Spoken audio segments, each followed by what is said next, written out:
Hi everyone, I'm Jessica, and I just wanted to share with y'all what my story is and what I've been going through the past 2-3 years now.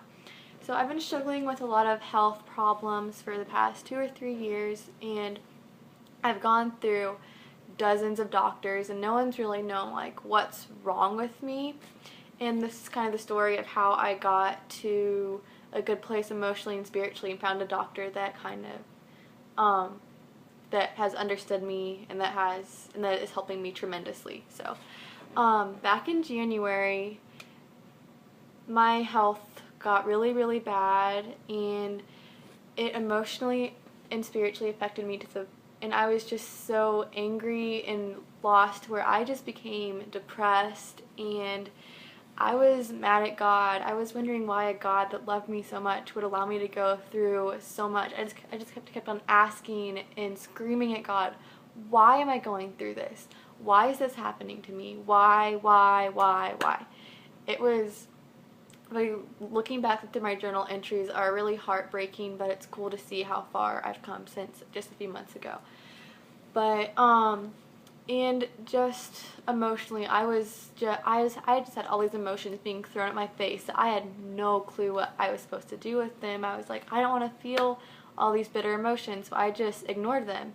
I threw them in a box, threw them away, and I was like, I don't want to feel these, or I just ignored that I had these feelings, and I didn't talk to anyone about it. I just stored it all away until one day they all exploded and came out in a way that I never would have expected. So I was at church and at our youth group one Sunday night, and I went up to service, and it was really loud. And because of my sickness or illness, whatever, my sound, I'm very sensitive to sound. So I was angry. I was like, I have to skip worship again. I was just so mad. So I was like, okay, I'm going to go downstairs and I'm going to journal, and I'm just going to I just felt all the emotions I've been holding is bubbling to the surface. So I was like, I'm going to go journal about them, and it'll be okay. But as I was journaling, the problem was I had so much stuff I had been storing inside that I couldn't write it down fast enough. So eventually my hand just was shaking and I couldn't write anymore, and I was like, okay, what's going on? Then I had numbing surges just going through my body, and I couldn't talk anymore.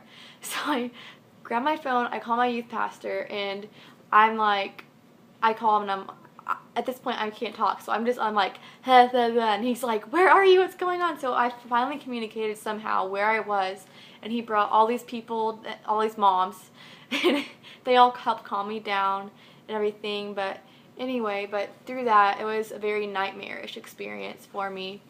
And it was an awful thing that happened, but it was a huge wake-up call to me to realize that I had these emotions. I was denying any help anyone would give me, and just being open to seeing another doctor. And we found a new doctor, and he helped me, and he's bringing me on the track to right health again, and just really being encouraged to talk out my emotions with people, and even being honest with myself and the Lord each day, saying, God, I feel this way, but even saying, Lord, take these emotions away from me so I can live in your freedom. That's a big thing that I've been learning this summer, is to live in the salvation and the freedom that Christ gave us, because he died on the cross not so you could live in your depression or in your hurt. He died on the cross so you can live in freedom with him. And so that's been a huge thing I've learned, and just not having your weaknesses or your past does not define who you are. Christ defines who you are, and you have to choose to believe that every single day and choose to let him love you every day. And that's really it. So I hope y'all enjoyed that. Bye.